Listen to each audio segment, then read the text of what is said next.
please go to our YouTube and copy the live video. In case you're wondering where you will see it, you should be able to see it just when you go to your YouTube. If you have not activated notifications, you are invited to do that. Praise Master Jesus. You are invited to do that so that you can be notified of recent information, recent broadcasts. Having said that, I want to especially, I'm also looking for the link. So I'm going to get that shortly so that for those who may not know where, okay, very good.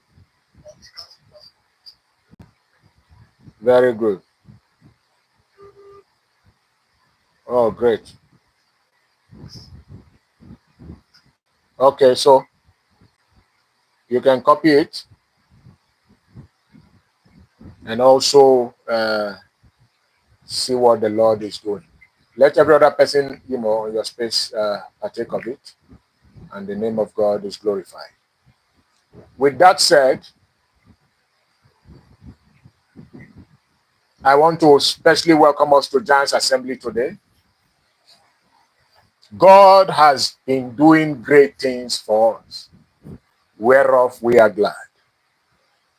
If you look at your date, you will see that the 25th edition of Project Hope is just 20 days to go. 20 days to go.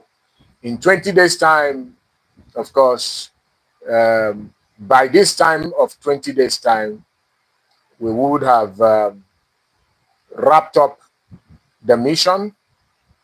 This is after 4. I think we will be wrapping up at a time like this, and we'll be planning to return to base. What a great God, great God, great thing he has done. So on this note, everybody keep anticipating, keep anticipating, keep anticipating. Ensure you are involved. Ensure you are involved. Ensure you are involved. When they are praying, join us to pray. When they are spreading the word, join us to spread the word.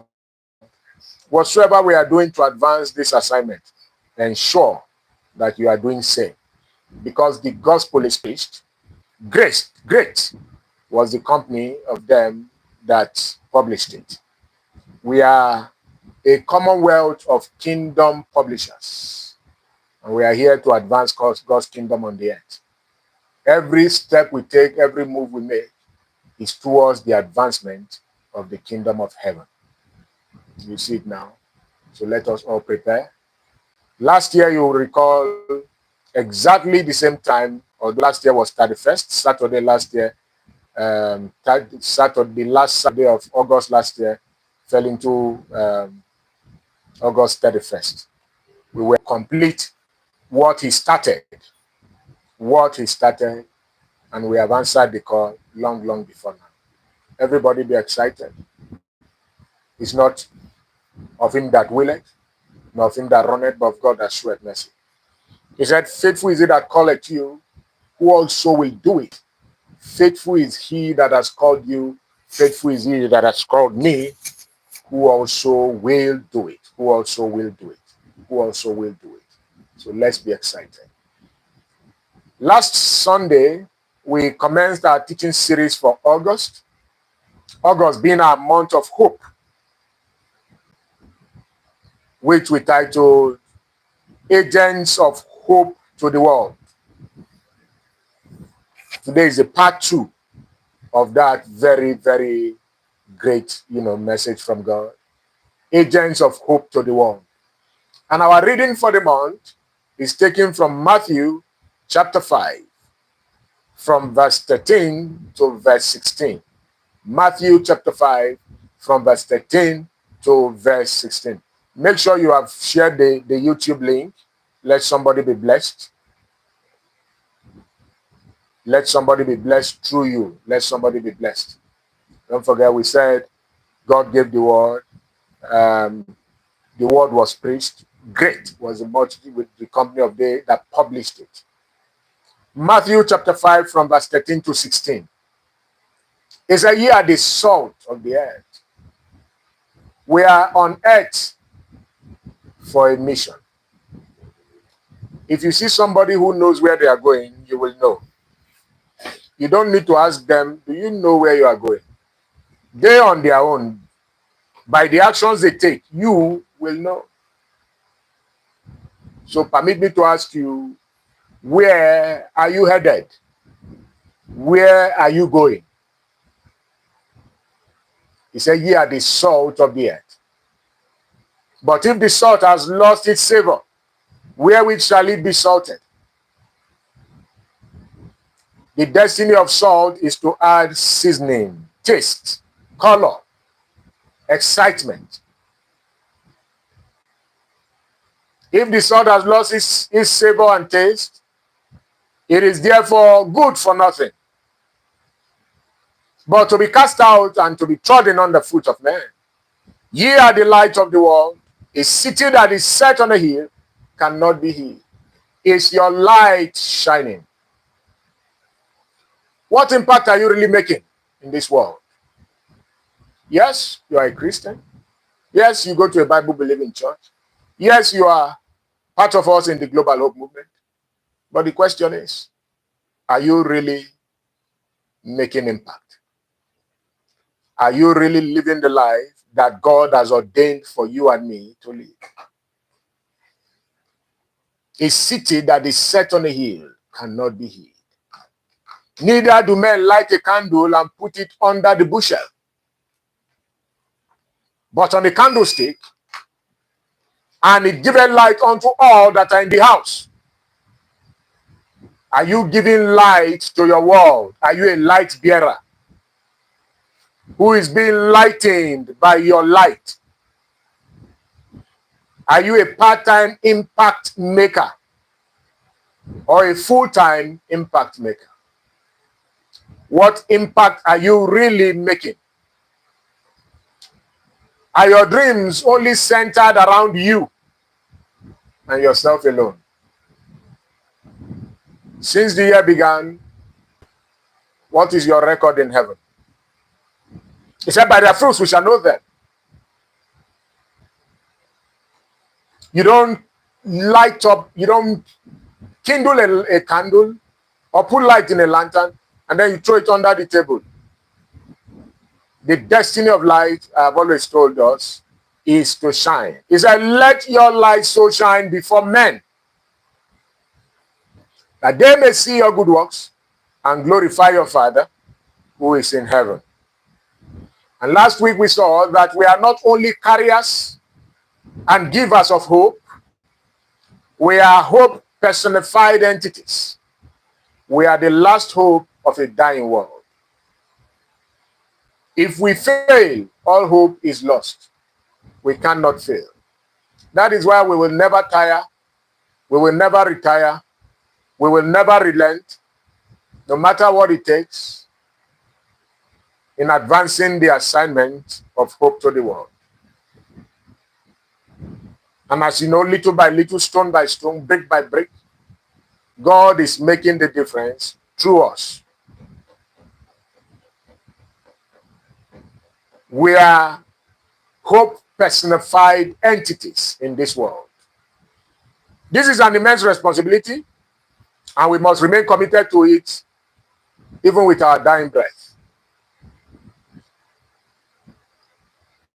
The agenda for the end of time, the day of judgment, is setting. Everyone is going to give an account of how they live their lives. Was my life productive? Or did I just waste my time? And in a way, waste the time of heaven. Life is not ordained to be wasted. Life is ordained to be invested in yourself and in humanity. In yourself, primarily because you are here to serve humanity. But you must improve on yourself in order to be better positioned to do that. Spiritually, mentally, emotionally, financially, and otherwise.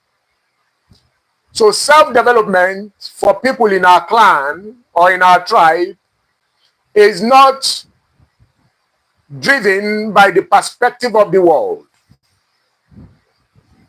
It's driven by the perspective of the kingdom. What is the kingdom perspective in our desire to be great, in our desire to be wealthy, kingdom way, in our desire to be, well-read across various disciplines or masters of specific disciplines? It is not so for us to solely have food on our table, take care of ourselves, take care of our wives and children or husbands, have a good life and a good family. That is an understatement to the purpose of creation. For people in our tribe, you do not care for yourself. It is not your duty. It is God's duty. We are emissaries in this world, stewards and servants of hope to the world. There is need for us to recognize this and wake up. When you see a steward who knows their role in a movement, such as the Global Hope Movement, you will know. Everything is done with excitement. Everything is considered a privilege. Joy. Unrelenting joy. Unrelenting excitement. Never getting tired. Self-encouraged. Self-inspired. Largely not even noticing negativities, as it were. Those who stand for nothing will fall for anything. What do you stand for? It's not enough to say I'm a born-again Christian. What are you born again in? What gain? You are born again. What gains are you bringing to the kingdom? What do you stand for? If our generation, the last hope, fails, then all hope is lost. We cannot fail. And I've given you an illustration. Look at the various gens, Gen Z, this one, Gen Alpha of the day. Apart from some families, and by percentage or by statistics, very, very microscopic in comparison to the multitudes of other families. And look at the culture and orientation of the children of the day.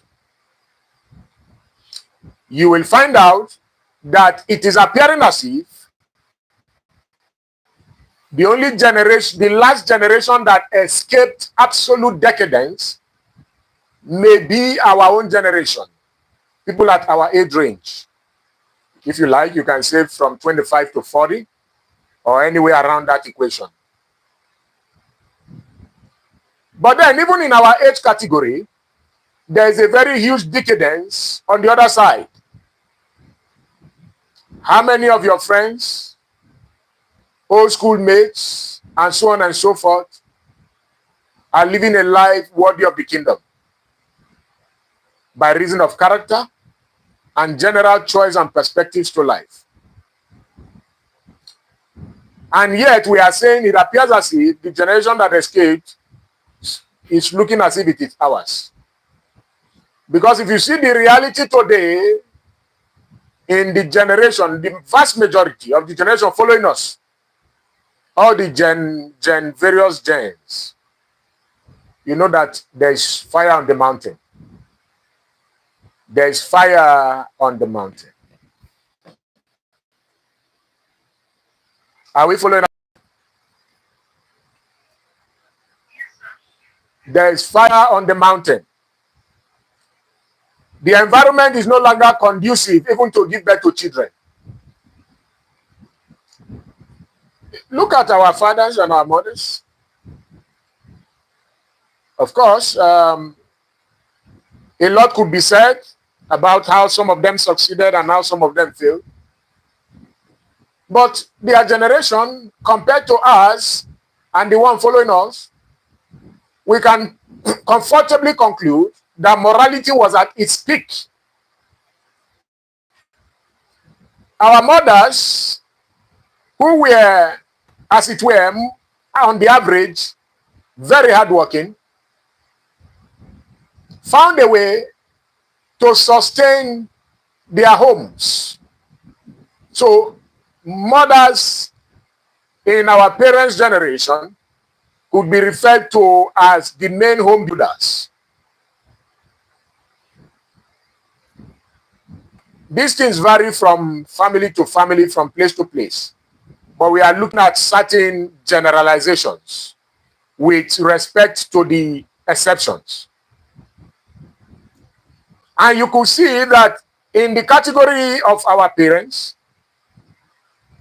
divorce was very, very, very, very slim. You could say, oh, their eyes were, they're not tear at that time.